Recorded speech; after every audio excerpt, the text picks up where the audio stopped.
stop being horrible. Well, no one fucking told me I was doing a fucking horrible thing to somebody. Take some accountability for the horrible fucking things that you're doing. And you should cry about it because it's fucking awful. It's awful. Andrew Wilson completely wrecks this misandrist predator in this clip from the Whatever podcast, as Andrew Wilson steps in after this woman exposes her own toxic behavior towards her man and destroys her delusional, innocent worldview of her actions to show that she is actually the victimizer and not the victim in this video, because Andrew Wilson does not hold back. Let's check it out. Can't imagine them doing half the things they do. To have a good man. So yeah. Has this started from when you were young? Have you always gone after abusive men? Or at least men who just weren't high value, up to the standard, really wanted you for everything that you are and not just the financial aspect? Yeah. It's been an issue with starting with my narcissistic mother to like the men she dated. Yeah. So do you see that you're repeating that pattern for your daughter now, when you can break the cycle instead and choose better?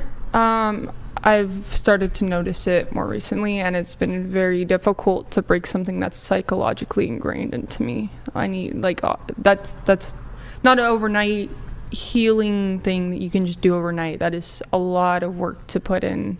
Well, is your daughter not worth putting in the work for? Well, yeah, she is. So then why not start tomorrow? Kick him out of your house. You don't have to find a new man, but you can put all that energy into your child, and you can heal and attract somebody who wants you for who you are, not just any financial benefits that you can offer, not for a dog bed, for genuinely who you are as a human being.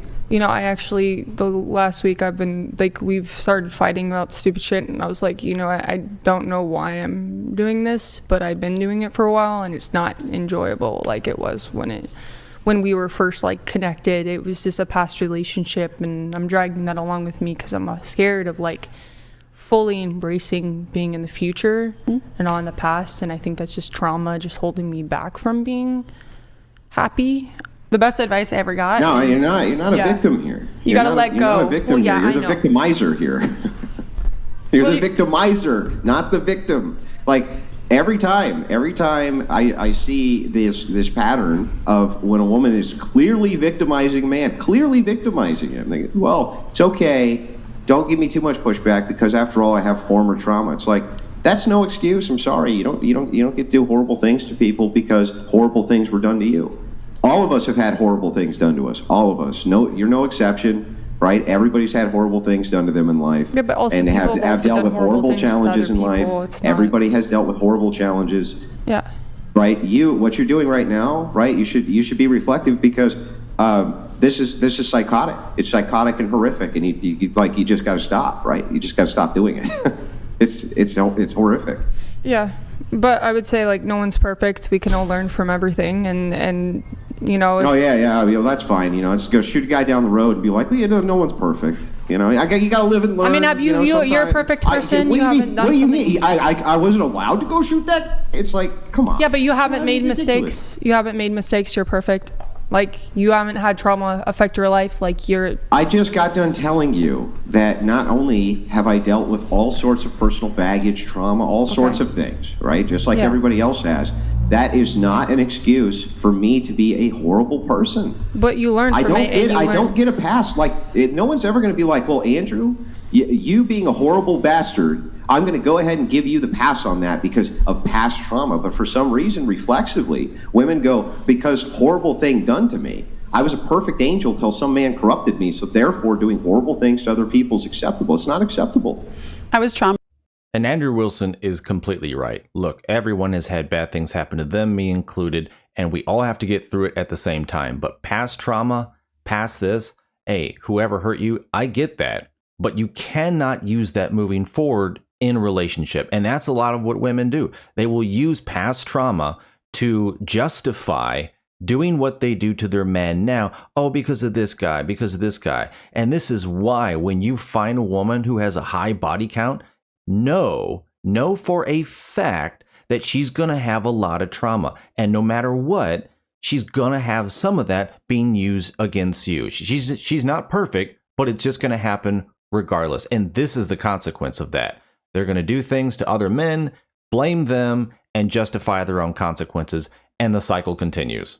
things to other people is acceptable. It's not acceptable.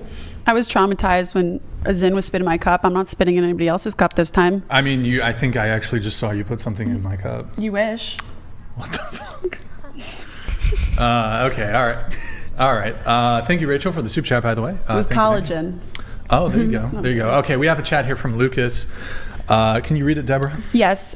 We missed that, to go back to that one from before, whenever. Nice Pee Wee Herman That's right, response. thank you. It's patently obvious that you're quite the highbrow intellect. Nevertheless, I've been married 22 years plus 2 kids. Oh, and by the way, my billing rate is $12.50 an hour, so do the math. Wait, are you crying? Are you crying? Are you crying?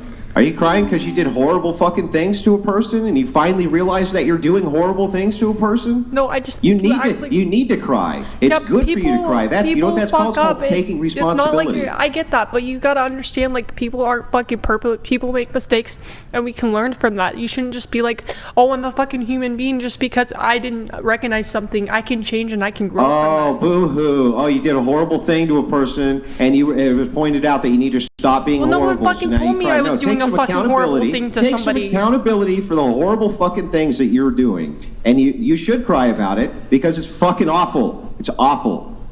So you never treated a girl like shit before? No, I've never made a woman sleep on the ground like a dog and took her from walks and exploited her mental illness. It's psychotic. And you know what? He doesn't. I don't even know if he has a fucking mental illness, so that's a fucking assumption. He sleeps on the floor like a dog at his own request. He wanted to. I didn't ask him to fucking do that. He wanted to do that. That was his choice. That's I told him he could sleep on the effing bed. He wanted to sleep on the floor. The guy comes over and wants to cut off his arm. Are you going to be like, well, it was his choice? I told him he could sleep on the bed. He chose to sleep on the floor. How is that my fucking fault? Because you have agency and accountability. And so does you have agency and he. As accountability, an adult, he can choose to sleep duty. on the floor. He can choose to sleep on the bed. That's not. That doesn't make me a horrible fucking person. You have a duty, an accountable duty. Because you are mentally well. So if he wants to sleep on the floor, I should say, hey, get up on the bed. Wait, guys, get up on the bed. Get up on the bed. Because that is not fair to me to tell a person how they should be living their life. If he wants to live on the floor, he can live on the floor. If he wants to live on the bed, he can get up on the bed and sleep on the bed. I gave him that option. But if you didn't play the part of like him being your pet, would he still do that? If you just treat him like a normal human being instead of a dog? I mean, I don't go there. Because if that's what he wants, then maybe if you just stopped doing that, he wouldn't find use with you of that anymore. Well, I mean, maybe. I don't know. I just told him he could sleep on the bed. I never said, hey, you can do this or you want this. He chose to sleep on the floor. That was his. Yeah, well, look how quick those fake tears dried up. It is a twisted society we live in where Andrew Wilson has to explain to this woman that going along, whether one way or another, with her man being treated like a dog, literally walking him around, treating him as subhuman, is a bad thing, whether you intended it or not. Like you're taking part in the action. This is not a healthy behavior for any relationship or anyone. And publicly, I mean, I don't know how we have gotten here in 2024 that this is the stuff that's actually happening in the real world, and that we have to have a conversation about it on places like the Whatever podcast.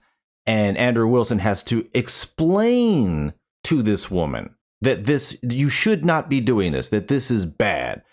Folks, it is a messed up world we live in today, but yeah, the morality in dating right now, the virtues, anything that was used to be there, yeah, it's pretty much gone. It's a twisted world we live in. But let me know what you thought about what Andrew Wilson had to say to this misandrist predator on the Whatever podcast in this clip. Thanks for watching. Take care, like and subscribe, and I'll see you on the next one.